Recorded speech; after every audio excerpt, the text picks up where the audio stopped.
Regresaron los Pro Días de ahorros en Lowe's para ahorrar en grande. Miembros de My Lowe's Pro Rewards ahorran $10 en cubetas selectas de 5 galones de primer HGTV Home de Sherwin-Williams y pintura para techos Valspar Ultra con envío gratis a la obra. Oferta termina el 9/26. Entrega antes de las 8 p.m. Sujeto a disponibilidad de conductores. Aplican más términos. Detalles en Lowe's.com/Same Day Delivery. Programa de lealtad sujeto a términos y condiciones. Detalles en Lowe's.com/Terms. Sujeto a cambios. El siguiente podcast es una producción de Radio Universidad de Rosario. Radio UNR. Bueno, qué lío que se armó esta semana, ¿no? Estuvimos hablando de Rosas, de Alberdi, estuvimos hablando de cómo cada gobierno se va posicionando con los distintos procesos. Y Alberdi fue como traído, así, de la mano de nuestro benemérito presidente, digamos, como ejemplo de una Argentina que él juzga la primera potencia mundial. Sí. Estaba viendo fotos de esa época de lo que eran los que serían los comedores populares y la gente, ¿no? Tratando de alimentarse como podía, ¿no? Porque, claro. Bueno, y además no solamente eso, sino que además le ha puesto a la ley que está debatiéndose ahora, que todos llamamos ley ómnibus, con el nombre de ley de bases de... Bueno, y por otro lado, también en el billete de 20.000... la figura elegida es la de Alberdi también, ¿no? Aparentemente sí. Y va a estar, creo que son modelos que ya estaban prediseñados porque no quieren llamar a nuevos diseñadores, pero que va a ser una de las figuras elegidas para el nuevo billete. Y uno de los descendientes de Alberdi además es uno de los fundadores de La Libertad Avanza. Pero bueno, no solamente tienen esa reivindicación de Alberdi, sino que también decíamos que hubo unas declaraciones de Milei criticándolo a Juan Manuel de Rosas. Pero por eso esta semana lo traíamos a colación por el tema de las facultades delegadas, que serían como las facultades extraordinarias que alguna vez tuvo el restaurador de las leyes, ¿no? Entonces, bueno, tenemos acá la presencia de Mario Gluck, nuestro historiador. Que menos mal que vino, que nos va a traer claridad. Nos va a traer claridad y que acaba de pasar unos días con Felipe Piña, ¿era así? Unas vacaciones. Coincidimos en vacaciones en la residencia cooperativa de turismo Chapalmalal. Él presentó un libro ahí justo. Él presentó un libro. Y almorzamos mesa por medio, carpa por medio en la playa. Y no le dijiste... Coincidíamos en el horario que íbamos a la pileta. Claro. En fin. No le dijiste... Ya nos saludamos. Sí. Dos potencias se saludan, ¿no? No, le dijiste? no, porque él es potencia, yo no. ¿Y el libro qué tal, el que presentó? No leí. ¿No lo leíste? No leí. ¿Sobre qué? Sobre él presentó un libro y habló sobre Güemes. Güemes y su hermana. Bueno, yo... Contando intimidades, ¿cómo es? Sí. ¿Por qué? No, pero en realidad le cuesta a algunos historiadores. Es decir, la historia ya se escribió bastante, debe quedar muchísimo más por escribir. Ahora, el tema es de un historiador que escribe, es decir, ¿dónde pongo la lupa? ¿De qué hablo? ¿No? Sí, ese es el mayor problema, de qué hablas siendo que ya hay mucho escrito en realidad. Y sobre Güemes, qué sé yo, lo que pasa, hay un problema conceptual que yo no coincido con él. A mí me parece que es un gran divulgador, eso no lo voy a... tiene un gran carisma que no es sencillo, digamos, de tener, más para algo como la historia, que suele ser bastante aburrido en el fondo. Y bastante árido en un punto. Y bastante árido en un punto. Pero bueno, yo, por ejemplo, no coincido con el exceso de adjetivaciones. ¿Quién es traidor? ¿Quién no es traidor? ¿Quién es maravilloso? ¿Quién es buena persona? ¿Quién es el progre de su época? Es muy difícil algunas cosas saberlo, porque incluso hay parámetros y cosas que no se pueden decir exactamente de una época. Por ejemplo, esto es muy del revisionismo histórico. Revisionismo histórico que, gracias a Cristina y a otra gente más, ha sido tomado como algo que tiene que ver con algo ideológicamente progresista, y no es nada, todo lo contrario en realidad. Cuando nació el revisionismo histórico, nació del nacionalismo católico más reaccionario, y que nació en la década del 30, no hay otra cosa. O sea, cuando la reivindicación de Rosas es una reivindicación de alguien que, suponen ellos, fue alguien que restauró las leyes de la colonia. O sea, eso de progresista no tiene nada. Entonces, en fin, pero después hubo un revisionismo en la década del 60 que fue un revisionismo de izquierda, ¿no? Un revisionismo histórico de izquierda. Pero que no hace más que también poner el acento en los supuestos grandes protagonistas de la historia. Digo, no hay solamente grandes protagonistas de la historia, los hay, sí, por supuesto, pero no son los únicos. O sea, a ver, Güemes sin la población que lo acompañó no es nada. O sea, y eso, quizás lo más importante es quién lo acompañó y cómo lo acompañó. Y hay cuestiones de idealización, es decir, bueno, ¿quiénes son los buenos, quiénes son los malos? Y es muy difícil. Un ejemplo, a veces se dice, Alvear quiso que Gran Bretaña tomara la Argentina o que la Argentina entrara como parte del Imperio inglés. Un protectorado. Qué malo, ¿no? Un protectorado, qué malo el amigo Alvear. No es nada extraño en esa época. Y no es nada, valorado negativamente en esa época. Ojo con eso. Nosotros lo estamos... Hay un contexto histórico que te puede llevar a equivocar en ese sentido, pensar esto es malo y a lo mejor... Para la época no. Claro. Para la época no. Al mismo tiempo, en México, por ejemplo, Benito Juárez y el liberalismo mexicano planteaba que México sea un protectorado de Estados Unidos. Y después quedaron como los grandes nacionalistas cuando se metieron en México, apoyado por Estados Unidos, en contra del monarca francés que habían puesto, monarca del imperio francés en realidad. Bueno, está bien, pero en realidad no, lo mismo que con el caso de Rosas, bueno, queda como nacionalista, a van la letra, porque en realidad no lo era estrictamente, o lo era, pero en otro sentido, o lo era tanto como Sarmiento, tanto como como Alberdi, todos eran nacionalistas, pero porque querían construir una nación. Pero no es lo mismo que nosotros pensamos hoy. O sea, insisto, pedirle a un imperio como el inglés ser parte de ellos era una forma de ser nacionalista. Porque tenía que ver con el progreso. Claro, no, esto está bueno decirlo también porque mucha gente dice lo que hicimos mal es echar a los ingleses en la invasión inglesa. Seríamos Australia ahora. Seríamos y Argentina pidió ser un protectorado inglés y los ingleses no quisieron para no tener problemas con España, ¿no? Una cosa así. Tenía una alianza estratégica con España en ese momento, contra Francia. Era eso, muy sencillo. Pero afuera de la cuestión coyuntural, tampoco Inglaterra tenía tenía interés en incorporar nuevas colonias, con lo que ya tenía, era suficiente. Lo otro apostaba más bien a una nueva forma de intervención, que era la comercial, sin comprometerse políticamente.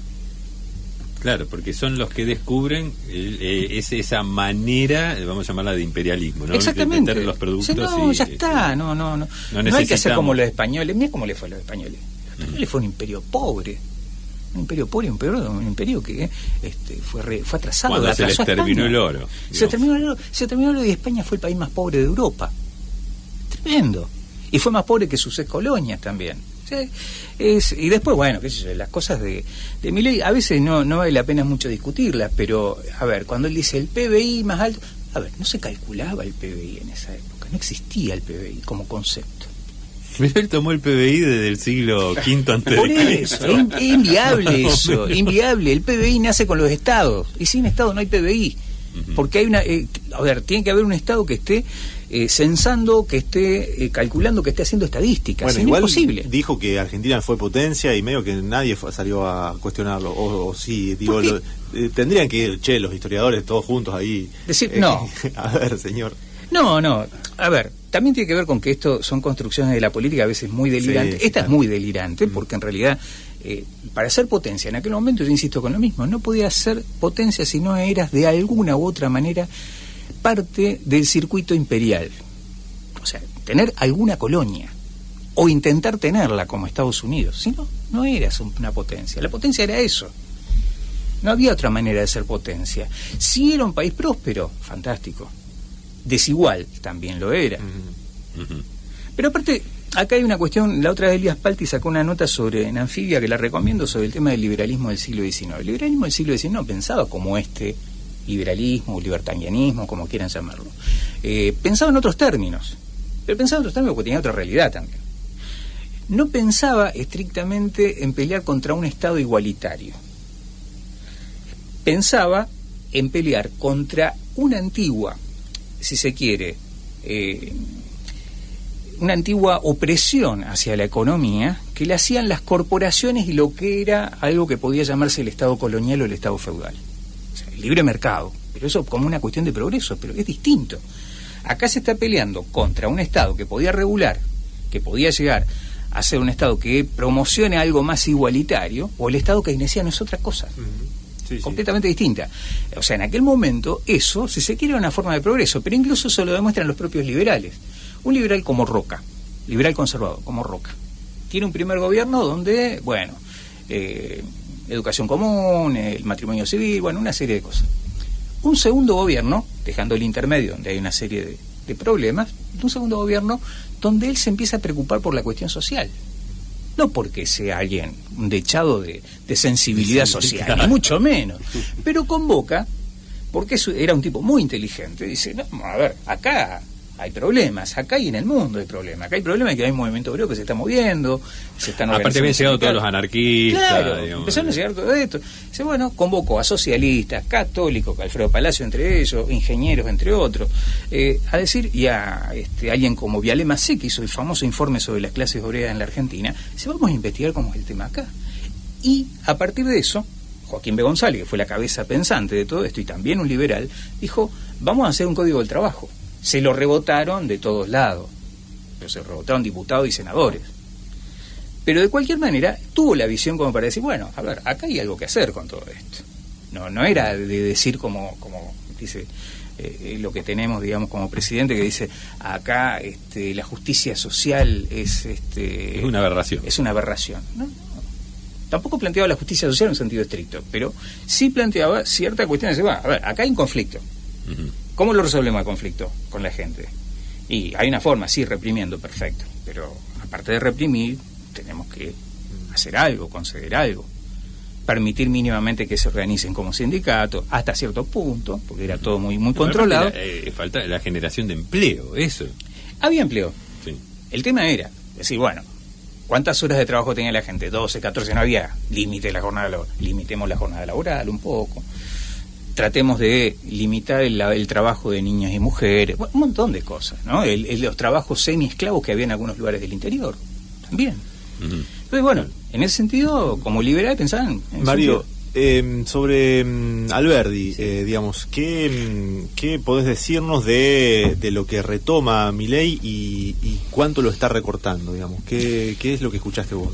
Porque lo mencionó tanto en el discurso de Asunción, después siguió con estas reivindicaciones de llamar a la ley bases, de querer ponerlo en un billete, etcétera. Yo tengo una hipótesis con respecto a Milei de dónde saca Alberdi. No lo lee Alberdi. Lo lee a través de Alberto Venegas Lynch, no Berti, Alberto, el padre, claro.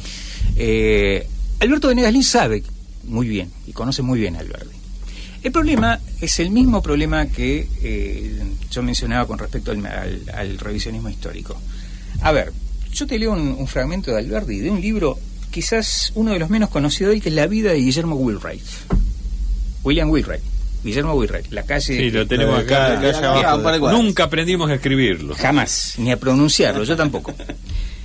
Pero él le dedica una biografía. Él había trabajado para él como abogado, en fin, pero fue alguien que construyó ferrocarriles en Sudamérica. Dice, esta es la biografía de un hombre que sin haber dado batallas, ni obtenido victoria, ni sido un hombre de Estado, ni siquiera un ciudadano, ha hecho sin embargo a los países de su mansión tantos y tan grandes servicios que su historia sería ingrata o ciega si dejase de registrarlo en sus anales. Él propone, Alberdi acá, una forma distinta de entender la historia. Dice, acá, con el ejemplo de William Wheelwright, que aportó muchísimo al progreso de Sudamérica, de Argentina, de Chile, de Perú, tenemos la idea de que no hace falta ser ni un gran guerrero ni un gran político para ser un héroe en la historia. Él propone que los héroes sean estos emprendedores. Era un empresario, pero él tiene un concepto, digamos, muy complejo, digamos, que tiene mucho que ver con la época, de decir, bueno, acá de lo que se trata es del progreso, y el progreso va a llevar en algún momento incluso a la igualdad. A lo mejor al principio no, pero después sí. En ese sentido, uno podría decir, bueno, no está mal la reivindicación que hace Milei de Alberdi, pero Alberdi es mucho más que eso, y es otra cosa que eso también. Insisto con lo mismo, Alberdi está planteando, sí, la libertad absoluta de empresa, la libertad de mercado, pero lo está planteando en 1850, no lo está planteando hoy. Sí, era otro mundo mucho menos globalizado, totalmente, con otras cuestiones financieras. Nada que ver. Otro mundo. Completamente. La cuestión financiera es mucho más sencilla, No era lo dominante tampoco lo financiero. Lo comercial sí era importante, pero no era lo dominante era lo industrial, la industria que venía de Europa. Él se proponía ser un país industrial, esa es otra, otro detalle. Todos fracasaron, ¿no? Lo que querían A ver, los países la industrialización. Eso fracasó de todas las maneras posibles. En Sudamérica, porque fracasó el intento de Paraguay, Bolivia lo había tenido antes. Argentina directamente se lo plantean algunos pensadores, pero nunca lo lleva adelante. Nunca lo llevan adelante claramente. Brasil sí lo lleva adelante en un momento determinado, en el siglo XX. Claro, Argentina también, pero digo, en el siglo XIX no. En el siglo XIX ninguno se lo plantea claramente, salvo algunos que lo plantean, pero no tienen... No se puede llevar adelante. No se puede llevar a la práctica, por muchos motivos. Entonces, entre otras cosas, porque a Inglaterra no le interesaba industrializar estos lugares, eso era la cuestión. O sea, vos no podés industrializar a partir de la... que fue el intento de Paraguay, pero fue fallido y no por la guerra solamente. En ese otro punto, ¿no? Él planteaba esto. Ahora, hay una cuestión que él fue muy exitoso, a pesar de que fue alguien que, se puede decir, quizás fue el único intelectual puro, porque no se dedicó casi a la política. O sea, fue un intelectual que el tipo pensaba y dijo, bueno, en un momento dijo, vamos con Rosas, que Rosas no puede garantizar la unidad nacional. No era antirrosista al principio. Después lo fue porque Rosas mismo primero, no le dio pelota cuando intentó acercarse a él ni nada que se le parezca. Y segundo, después lo exilió. Lo exilió porque, bueno, en fin, son esas cosas. Por cuestiones de momento. Cuestiones del momento, bien. Pero él, incluso después de caído Rosas, la otra vez Piña decía que se encontraba en Inglaterra. Desconozco, es probable que sí, y es probable que se hayan saludado muy amigablemente. Pero la cuestión es que él decía, con Rosas cayó el tirano, pero no cayó la tiranía. ¿Qué quiso decir con esto? Con Rosas cayó el dictador, pero todavía hay un esquema y una forma que la sociedad argentina va a seguir siendo antidemocrática. Entonces él propone la Constitución. Él insiste mucho con la Constitución, cosa que Sarmiento no, por ejemplo. Pero insiste mucho con la Constitución. Las bases son prácticamente la Constitución. Y la Constitución que... No, o sea, la Constitución de 1853 fue modificada, fue cambiada, pero es la misma prácticamente. En ese sentido ha sido un tipo exitoso. Y un tipo brillante en su época. Un tipo de una inteligencia así muy... Quizá uno de los grandes, junto con Sarmiento, uno de los grandes pensadores del siglo XIX argentino. Ahora, reducirlo a decir... quiero nada más que libertad de empresa. No. O sea, él tenía un planteo que incluso era más conservador que el de Sarmiento. Sarmiento, con la educación popular, él proponía, por ejemplo, decir, bueno, los sectores populares alguna vez tienen que participar en política y lo vamos a educar para eso. Que no sean los gauchos. También. ¿También? No. Yo he visto que la diferencia entre los dos era, entre Sarmiento y Alberdi, era el tema educativo y la diferente visión que tenían sobre la inmigración, ¿no? Sobre la inmigración era muy parecida. Mirá. Era muy parecida. En la inmigración ellos la pensaban en términos de los países que tuvieran mayor desarrollo económico. Ninguno de esos países iban a venir estrictamente acá. Entonces él quería ingleses, no le llegó ninguno de esos, llegó muy poco, franceses, belgas, nórdicos, ingleses, franceses y alemanes. Alemanes, sí, por supuesto. Y también algunos belgas, bueno, todas de la zona, de la Europa septentrional. Exacto. No españoles, no de la Europa atrasada, la no, Europa ni pobre, italiano, ni portugueses. Claro. Le salió el tiro por la culata. Claro, pero él tenía este concepto, decía, vamos a trasplantar a esta gente que ya viene con la cuestión del progreso y una serie de cuestiones, y con ellos vamos a incentivar que se trabaje más. No importa si con la gente nativa, bueno, mestizaje en todo caso. ¿Sí? Vamos a provocar el mestizaje. No es una cuestión estrictamente racista. Pero bueno, no salió eso. Y tampoco, y en ese contexto él planteaba algunas de estas cuestiones. Y planteaba, por ejemplo, la libertad política, la planteaba restringida. Si uno mira la Constitución del 53, sin las modificaciones que hubo en el 94, y en otros momentos también, pero sobre todo las del 94, hay un sistema que garantiza que sea absolutamente elitista la rotación del personal político, que era el sistema de colegio electoral, entre otras cosas, ¿no? Entonces había todo un sistema que terminó siendo el sistema oligárquico. Él dice, no, la libertad de acá, los que tienen que tener la batuta política son los que están acá, y son los que tienen el poder económico. Pero lo que tiene que haber son libertades civiles. Las libertades civiles significan libertad de comercial, libertad de culto, una serie de cuestiones que están ahí. Entonces, hay un esquema muy complejo, digamos, donde él piensa, no lo piensa como algo definitivo. Ojo, él no es un autoritario, en algún momento también fue monárquico, Pues dice, bueno, lo importante son las libertades civiles. Si hay monarquía y hay libertad civil, no importa. De dónde viene el gobierno, si es hereditario o elegido, es lo de menos. Pero no es que lo piense como una cosa finalista. Él dice, bueno, vamos por la república posible. La república posible es esta donde hay un voto relativamente restringido, donde la ciudadanía no es para todos, donde pocos son los que pueden acceder a la política, pero vamos hacia la república verdadera después. Después del progreso vamos a la república verdadera. Que en definitiva es algo que terminó cumpliéndose. Con el radicalismo de alguna manera empezó la república verdadera. Que ese es otro de los aspectos de Milei. Milei dice, aparte de decir los 100 años, que encima se confunde, digo, a ver, él podría reivindicar como muchos liberales a Alvear. No, lo acusa a Alvear, si no lo piensa bien, porque fue en 1924, estaba Alvear en el gobierno.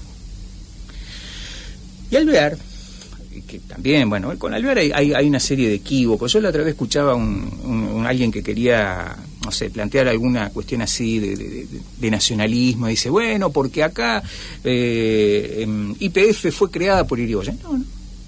Alvear lo nombramos Coni como presidente de YPF, de la primera empresa estatal argentina.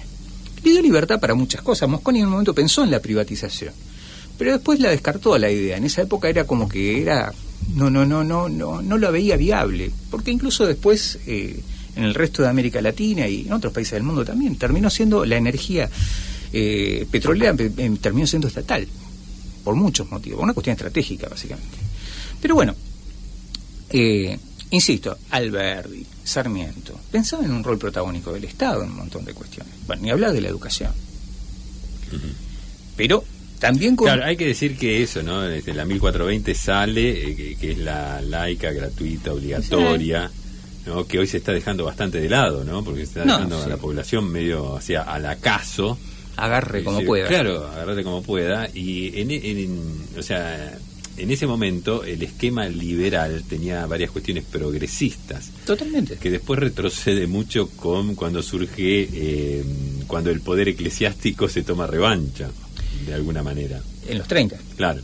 Sí, pero al mismo tiempo, sí, eso ocurre, pero en los 30 al mismo tiempo hay una industrialización que empieza a ser fomentada por el propio Estado. Pero es cierto que cambian muchísimo las cosas y ya, en realidad en los 30 prácticamente el liberalismo no existe. Existe más el conservadurismo, un conservadurismo que va también acompañando a veces al proceso de industrialización, pero es más conservador que otra cosa.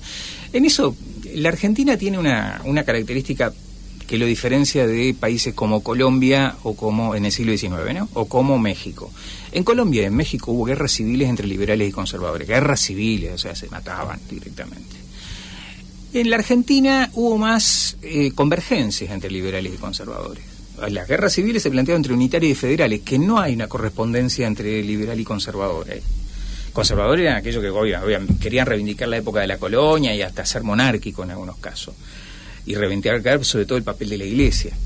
Pero en la Argentina no ocurrió esto, y generalmente los liberales tenían algo de conservador también, que es el caso de Alberdi. Pero Alberdi es una figura muy potente como para reducirla a esto, eso, insisto con eso. Ahora, es llamativo que Milei nombre como el inicio del fracaso argentino del gobierno de Irigoyen, ¿no? Claro, que en realidad el primer dice gobierno votado. Sí, bueno, lo del 16, cuando dice el 16, ahí empezó, claro, el primer gobierno votado libremente, sin fraudes. Y dice, ahí empezó el atraso. Sí, claro. Exacto. Bueno, es llamativo. Muy llamativo. Es significativo, diría yo. Sí. O sea, evidentemente el tipo, más allá de cualquier cosa, consciente o inconscientemente se está planteando algo distinto, volver atrás en algunas cuestiones. Bueno, hay un montón de mensajes. Sí, tenemos mensajes. Tenemos ahí 2 minutitos más nada más, pero los podemos compartir. Preguntarte solamente si, a diferencia, digamos, del gobierno de Macri, donde se quería de alguna manera borrar la historia y poner todos animalitos y hablar de la naturaleza, de alguna manera te estaba obligando a ir a discutirle a fuerza, a lo mejor incluso con confusiones o con malos planteos. Y es probable. Lo que pasa es que también, o sea, en esto Fabio Wasserman hizo un libro muy lindo sobre el tema de cómo tomó la historia de Macri. Macri en los últimos tiempos tuvo que tomar algunas cuestiones históricas, pero es cierto que el PRO al principio era negador de esto. Dice, no, acá no hay historia, acá no hay pasado, no hay nada, acá el futuro. Bueno, pero después se encuentra con que a ver, está en un estado, el estado tiene su historia, hay un ceremonial, hay un protocolo, hay un montón de cosas dando vueltas que existen. ¿Querés que leamos Hay algunos? una que dice, te pregunta, dice, para el historiador, ¿por qué no se fomenta más a José Gervasio Artigas? Dice, yo lo conocí a los 39 años y para mí, para el pueblo fuera de Buenos Aires debe ser el prócer a seguir, ¿no? Bueno, Artigas quedó así medio desdibujado en Uruguay, un Y poco, sí, totalmente. y en Argentina desconocido también. de Sí, alguna menos manera. conocido. En Entre Ríos es más conocido, curioso. O sea, Entre Ríos tiene un artiguismo bastante fuerte, ¿no? De la gente incluso discute sobre lo que a mí me sorprendió bastante, porque en Santa Fe esto no ocurre, de que en Entre Ríos discuten sobre sus propios caudillos hoy. Ajá. Los políticos, historiadores. Y el caso de Artigas lo que pasa es que quedó desdibujado. O sea, Artigas quizás fue el proyecto más igualitario que hubo en la Revolución Rioplatense. O sea, más, pero tenía que ver con la propia realidad también de la banda oriental. Él no se proponía un Uruguay independiente, que eso es una cuestión. Entonces ahí es donde no encaja mucho la figura de él. ¿No? Se proponía un Río de la Plata completo, Claro. incluyendo la banda oriental. Los porteños son los que le echan fli. Exactamente. O sea, como es el puerto que podía competir, dicen, no, a ver, usted no. Tómatela.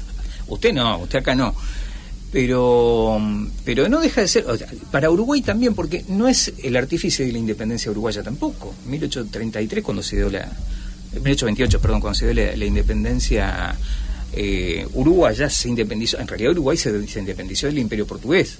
O sea, es más complejo, digamos, todavía, porque no se independizó Claro. y se independizó de hecho del Brasil, del Imperio del Brasil más que de Portugal. Y Artigas estaba, pero no estaba en Uruguay y no participó de eso. O sea, Claro, sí. quedó ahí como el gran prócer, pero bueno, es un tipo interesante para ver. Escuchaste una producción de Radio Universidad de Rosario.